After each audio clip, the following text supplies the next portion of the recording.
Well, thank you, Vicky, and thank you. I'm okay with Derek, so I'm going to take the liberty of going first names with you guys, with all of you, with your permission. Sangeeta, good evening. Harsh, good evening. Josna, good evening. Dilip, good evening. And everyone else, and Shumit, good evening.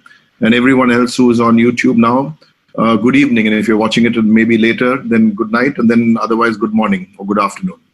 Well, thank you for giving me an opportunity which Parliament is not giving me and my fellow MPs. Now, at least two of you watching are from Calcutta and they know me well. So they've already called me up in the morning and said, listen, my friend Derek, go a little easy. This is Fiki, so this is not national television. But I only know one way to say it. And maybe I'm inspired to speak like that by a lady who lives not far from where I live. So I can't edit. So firstly, as I say, I thank Vicky for doing this, and I thank a whole lot of other organizations, schools, colleges, everybody else can have virtual meetings. But what the hell is wrong with Indian Parliament? Who is running Indian Parliament? Why are they running away from doing standing committee meetings where we can discuss all these issues? Virtual Parliament is difficult to handle. I concede that. I, as an opposition MP, wouldn't want to be in a virtual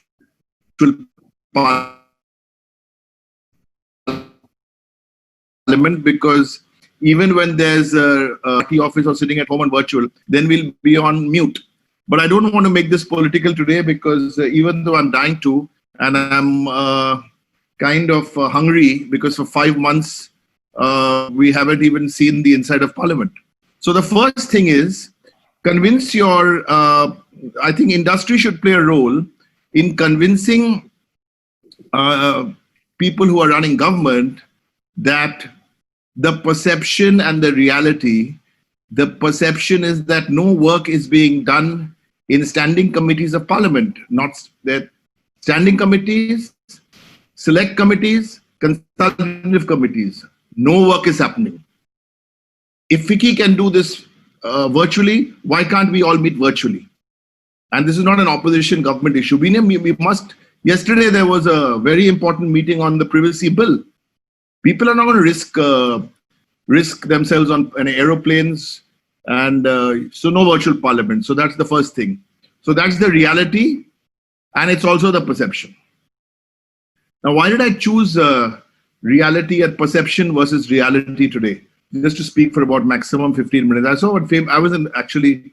I spent 9 very happy years of my life in Ogilvy. So for the person who's the host, can you just bring up that advertising campaign? Because that's one of my favorite advertising campaigns. I'm going to show you guys 3 pictures, 1, 2, and 3. If you can just share it on the screen so everyone can have a look. Yeah. Coming up, I suppose. Yeah, so this is a great advertising campaign for Rolling Stones magazine. So if you look at on the left, you have the perception of chocolate chip, but the reality is Häagen-Dazs chocolate chip. And Rolling Stones, if you see the next picture, it makes it even more clear, because Rolling Stones magazine was trying to reposition itself. Can we have the next picture up, please? Now, this is the perception. This was an advertising campaign. Hold on. Yeah, okay. Yeah, so this is the concept of perception and reality. Sorry, I lost you. I lost the network.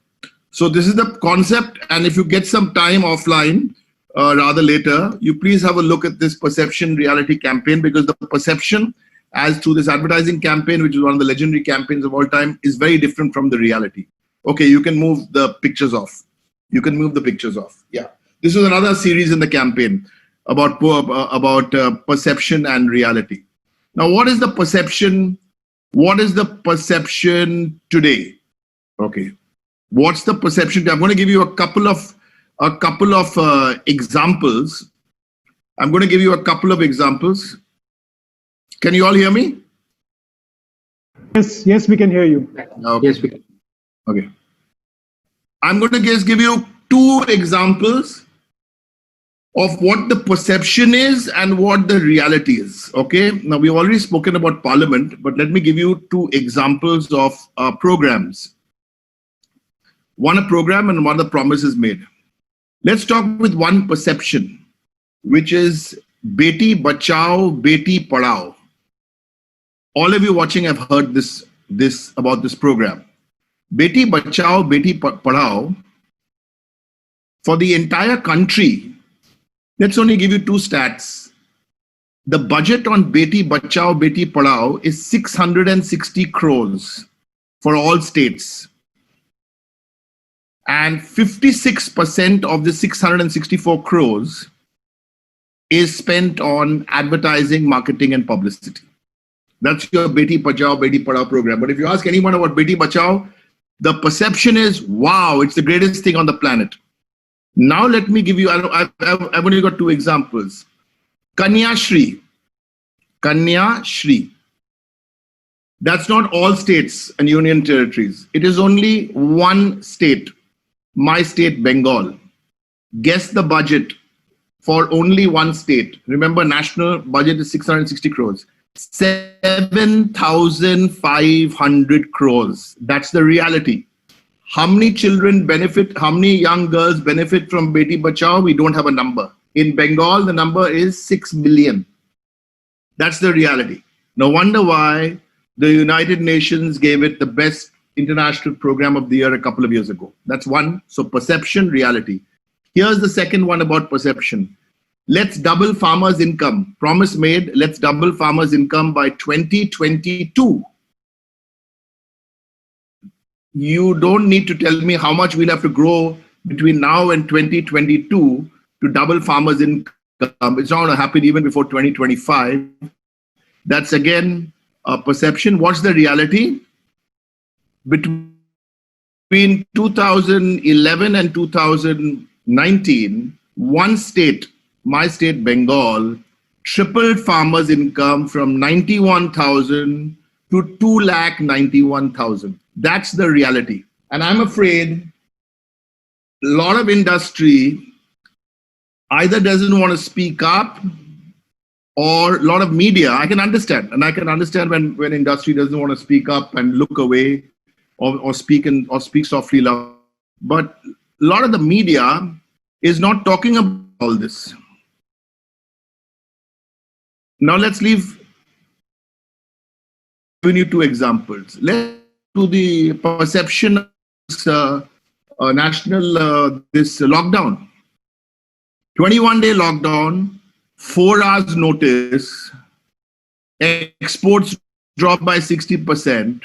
2 of every 5 MSMEs and self-employed businesses have started shutting down, and there is no real cash transfer to the poorest of the poor. I know we say these are non-political platforms, and you have everyone, different MPs, and I'm very glad you've actually invited the Trinamool Congress here today, because you're following the batting order of Parliament, correct? The BJP MP came first, they came next, they have the second most number of seats, and after that I'm glad you invited the Trinamool Congress for our view. So this relief package, and this was not one party's view, this was the view of all the opposition parties, where we said the 20 lakh crore relief package was in 20 lakh crore, sorry, it was a headline, but down the line, not happening at all. It's not happening at all. Again, one perception is created, India is jumping places in the ease of doing business index. Is it really jumping places in the ease of doing business index? So my question there is, why was only Delhi and Mumbai, a sample from Delhi and Mumbai taken, and it completely leaves out the MSMEs? I read a survey yesterday which said 25 to 30 million have lost their jobs in MSMEs. Another 10 to 15 million jobs will be lost in August. It's very interesting, ironical that FICCI this evening, we first had Sangeeta, the president, who heads healthcare, and we had Josna and Harsh, who are in hospitality. And they're lovely people because they're still not looking glum. Because, yes, I want to tell you a story about what happened in Parliament, just to digress from my perception and reality.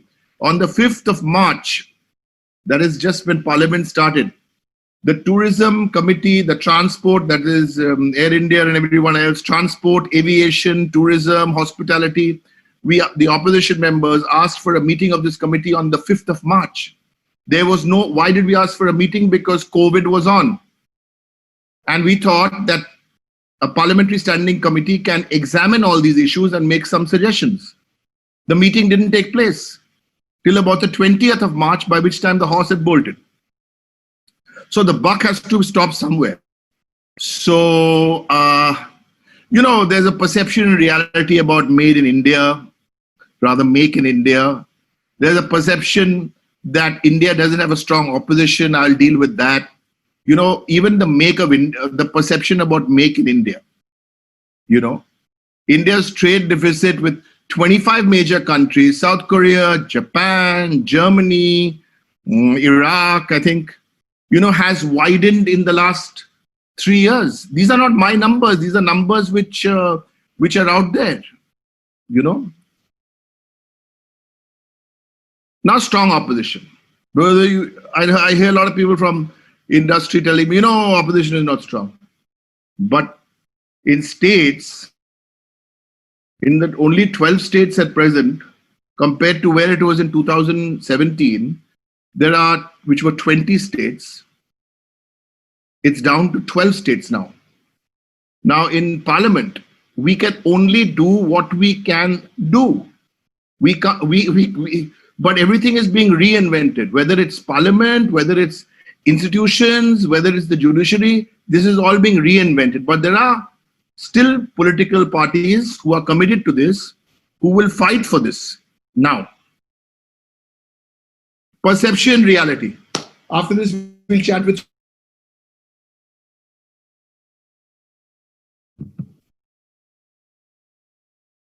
You're frozen again, Derek.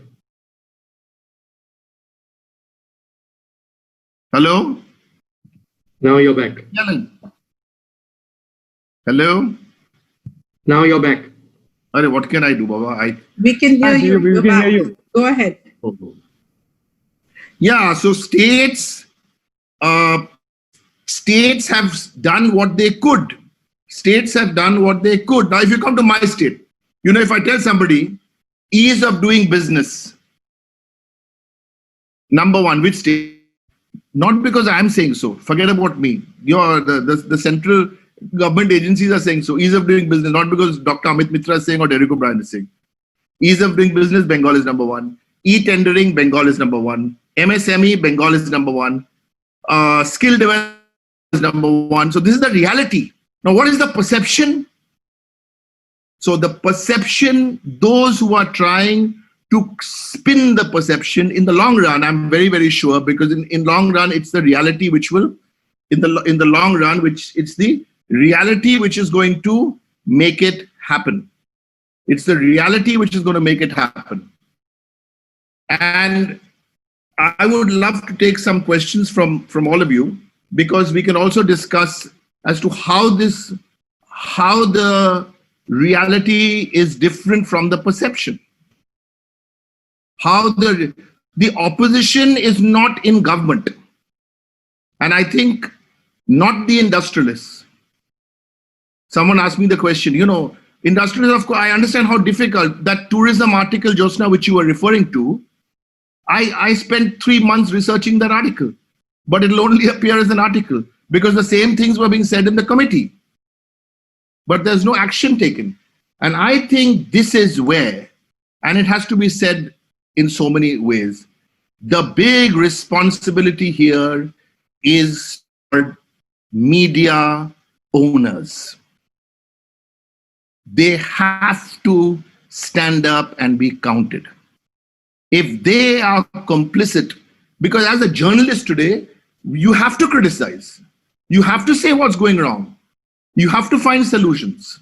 So I hope in the next 25, 30 minutes, I'll be more than happy to answer all your questions. I promise you I won't have all the answers, you know, because I just gave you that little example, and I can give you so many other examples.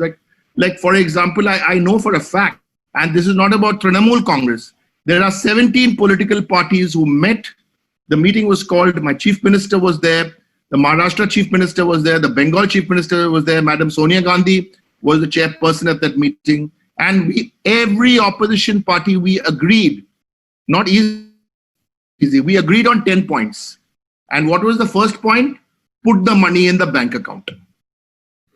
I know friends, acquaintances who run hotels. They tell me that the money is going into the account in not here. I'm talking about UK, but here to kuch paisa nahi dega. Anyway, so the perception and the reality only appeal to each of you from industry is, please, it's time now to present ourselves and look ourselves in the mirror and say, this is the reality. Enough of painting whatever you want or blowing bubbles. Yes, Shumit. Mr. Chinna. Sumit, I think Derek's taken over the meeting, so you might as well continue the interactive session with him. Thank you. Yeah, not a surprise at all. Sorry, Dilip, did I do something wrong? You just asked Sumit to continue the session. Sumit was hoping that I would ask him to do it, so please just go ahead. Sorry, Dilip. I still, after 15 years of being stop quizzing and hosting, I still sometimes forget my role. My apologies, Dilip. No problem at all. Over to you, Sumit. Ko to introduce karna hai na? No surprise at all. The only surprise of the session till now has been that Derek was on mute for a bit. That's the only surprise of the session. So let me start with the journalistic cliche. If one was to write an article with 3 keywords, perception, reality, and parliament, then one would invariably turn to the Bible of parliamentary affairs, the BBC show Yes Minister. And that's what I did. And there I saw Sir Humphrey saying, but it is the truth, Minister. And Minister Jim Hacker replying, I don't want the truth. I want something I can tell Parliament. My question to you, Derek, is this the perception or the reality about parliamentary affairs in India today? You see, I think you better not take Derek O'Brien's word or Trinamool Congress's word, because you'll say we are opposition members. So I'm only going to give you the fact. I'm only going to give you the fact. From 1950 onwards now, between various governments which have come, you need to look at how many ordinances were used. Okay, I don't have the figure here because I mentioned this once in Parliament. If you look at the number of ordinances per bills passed, you know, an ordinance is supposed to be emergency legislation. But if you look at the last 1.5 years, the number of ordinances beats everything. I'm talking about NDA government, I'm talking about multiple Congress governments, I'm talking about Indira Ji governments, I'm talking about, you know, obviously it was much less in the first 15 years. But the proportion to ordinance is emergency legislation. So you bring an ordinance and then like 12 ordinances you brought. 1, 2, 3, we can understand. 12 ordinances. This is number one. Number two, Parliament. Parliament is not just the chamber of Parliament. Parliament, a very important part of Parliament is scrutiny. Where does the scrutiny happen? The scrutiny happens in a standing committee. Right. Okay. The scrutiny happens in a joint select committee. Now, if you're not going to take these committees seriously, or you're going to deprive MPs because of the number and the parties to be chairs of those committees, you know, then it becomes a problem. You know, serious scrutiny. When you walk into that standing committee, you need to tell yourself, hey, listen, leave the politics out, leave the party flag out. Let's scrutinize, you know, and there's no scrutiny happening. This is a small team of bureaucrats, mostly from one Western Indian state, who are coming and running Delhi. This is not happening. What is happening today in Madhya Pradesh, sorry, in Rajasthan. What is happening in Rajasthan? So it's not only about parliament, Shumit, it's about institutions. Yeah. Only my internet connection is unstable, but I'm okay. Yeah, it's a little. Yes, more- Shumit. Yes. So now let me rewind to some of the points that you raised. One is the perception that India is jumping places in the ease of doing business. But the reality, as one of the points that you raised, was that the sample area is only Delhi and Mumbai. But if I was to turn the data point around just a bit and say that yes, ease of doing business in Delhi and Bombay is improving, but both cities are now not under BJP rule. Would you term that happenstance or coincidence, or as Ian Fleming famously said, enemy action? How would you respond to that? No. It's not. It is not like that. No. It is certainly not like that. The bigger point in that which I was making is that you have not got the MSMEs on board. You need Absolutely. to see how the MSMEs are doing, because if you don't include the MSMEs on this, then you're going to have a problem. And it's not about BJP or non-BJP. That's not the issue here. India is beyond Delhi and Bombay. So that's what I'm saying. I have two issues with that survey. One is that it was only Delhi and Bombay, and you left out the rest of India, right? And two is you've left out all MSMEs. And which do you think is a bigger danger? Where do you see MSME driving growth, which is a focus? Of course.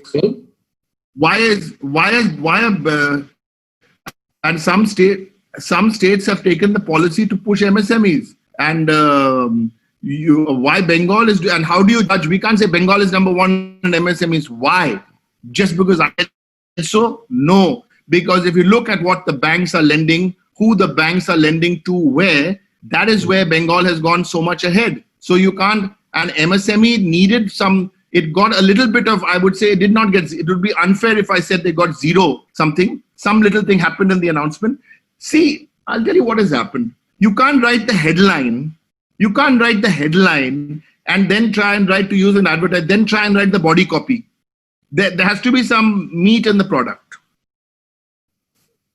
Absolutely. But as you ended your point also saying that it's time for the media owners to stand up and be counted.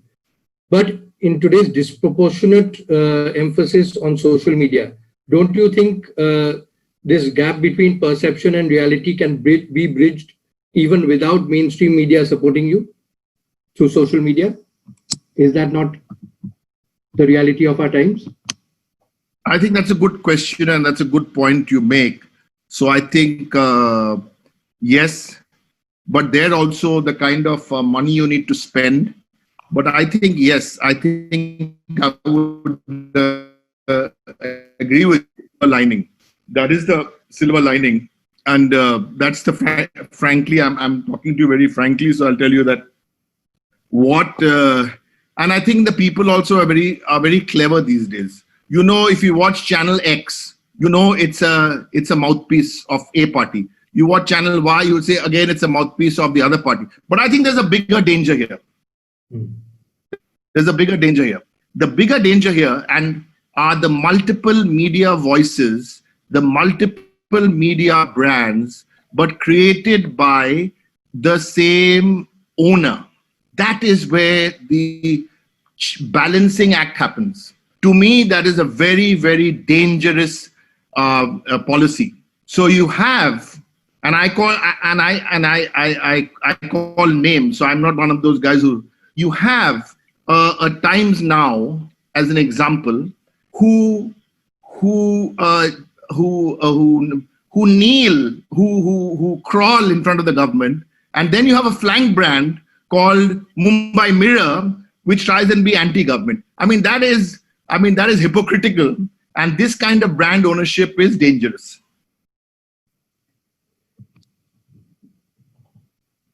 But yeah, I'll go back to one of the other perception points that you raised from how Bengal is not business friendly.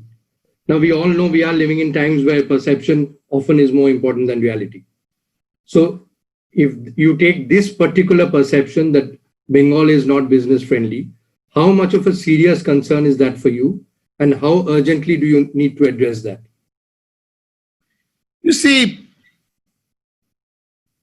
as I mentioned, as I mentioned just in my opening remarks, you're saying Bengal is not business friendly or perception.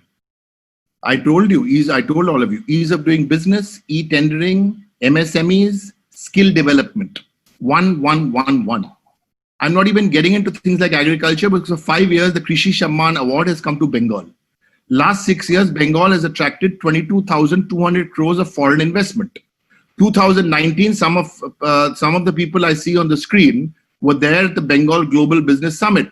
3 lakh crore of investment was proposed. Of the proposed investment at the Bengal Global Business Summit, 4.5 lakh crore has already been invested.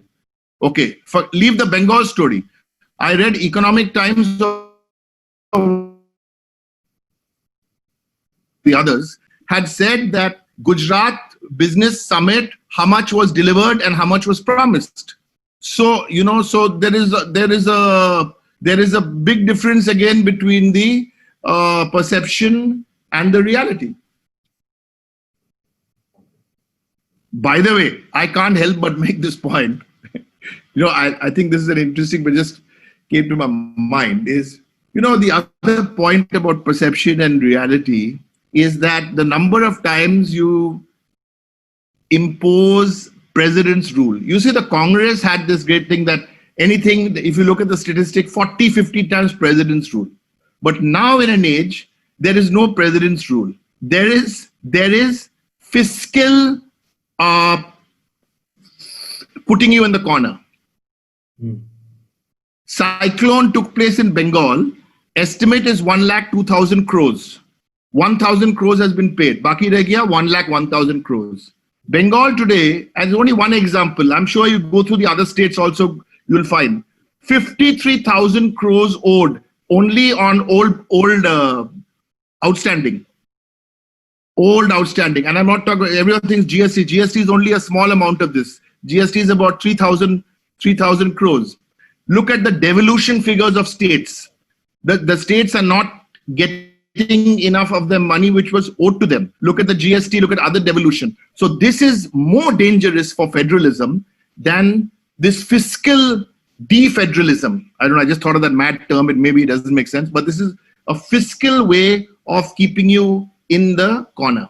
And I suppose, it works. It works in any of the businesses you run. You want to do cash flows and you tighten up somebody's cash flows. Anyway. Yeah, so if we stick to the perception and reality storyline, then obviously there is if we term it the mind the gap, for somebody who's been a skilled communicator for so many decades, where do you think you're falling short in taking this story to the people? Why is the story not reaching the people? Oh, no. I don't think so. There's any problem or reaching the people. I'll only talk about Bengal. I'll only talk about Bengal because I don't want to make comments on so many states where I don't know the ground reality. In Bengal, and Bengal does not mean the Noida television channels. In Bengal, it's cool. As someone, in Bengal, it's very cool. And I don't want to do any big talk here on a forum like this, on a perception reality. Mamata Banerjee will come back as the chief minister for the third year in a row. There's a lady who just, for the third term, there's Kalpana who just asked something. In politics, perception is the reality. In politics, perception is the reality. Well said. So based on that, a perception like Bengal is not doing enough to combat the pandemic. Does it worry you, and how do you take steps? I don't think there's any such. Perception. The fact that there used to be maybe some comes ago, and now if you see where Bengal is headed, Bengal on its social parameters, there are so many ways. Who announced? Who wrote the first letter for migrant workers on the 25th of March? Who? To 18 chief ministers. Who wrote the letter saying that if you're going to shut this down, please take care of the migrant workers? Who announced a national lockdown earlier? Who said you can't have Bengal never wanted a complete lockdown. We always want a partial lockdown. People were laughing at us when we said keep the sweet shops open, keep the flower shops open. By the way, sweet shops is literally a very sweet example, because otherwise tens of thousands of liters of milk were being spoiled. So you can't just shut everything down.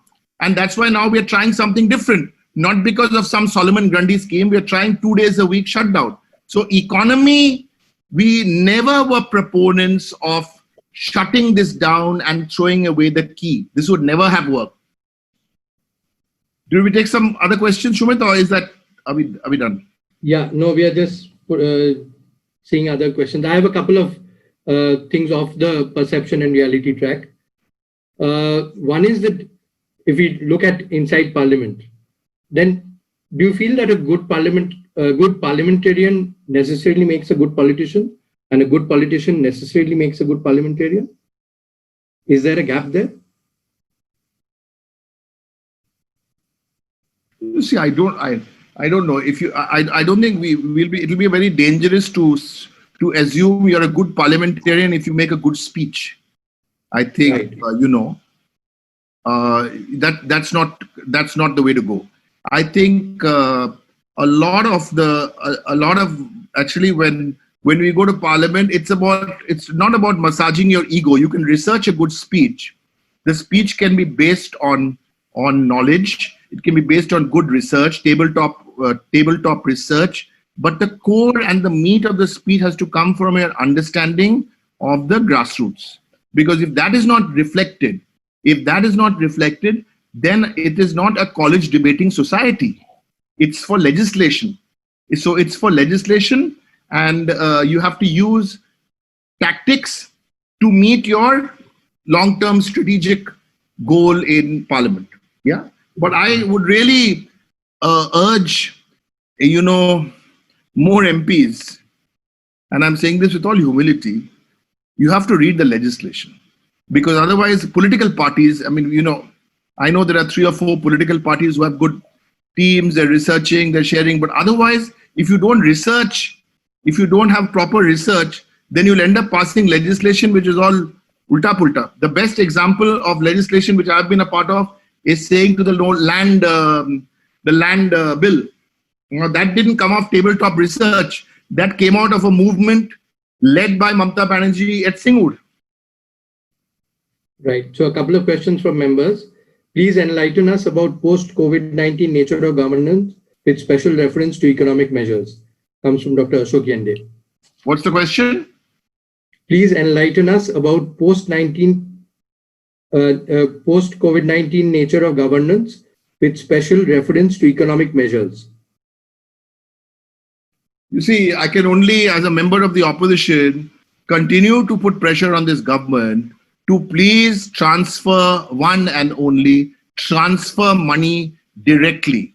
Transfer money directly. I can just give you one example on that article I wrote on tourism. If you're not going to transfer, why only tourism across the board? If you don't transfer this money, and we've even suggested to you, I'm giving you a real where to get the money from.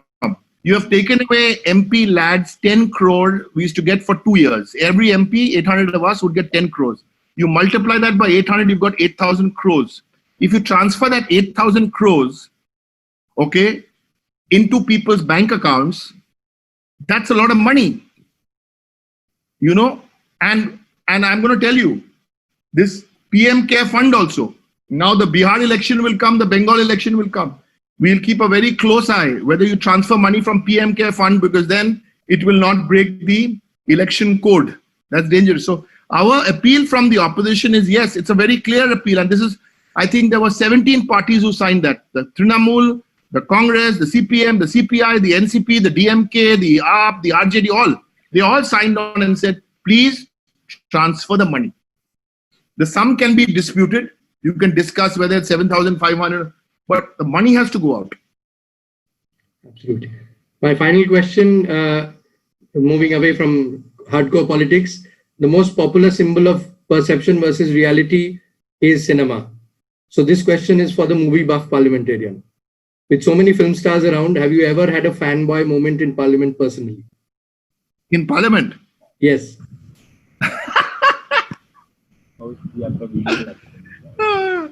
fanboy moment in Parliament. Well, I must tell you, the first time I met Vinod Khanna, that was quite a moment.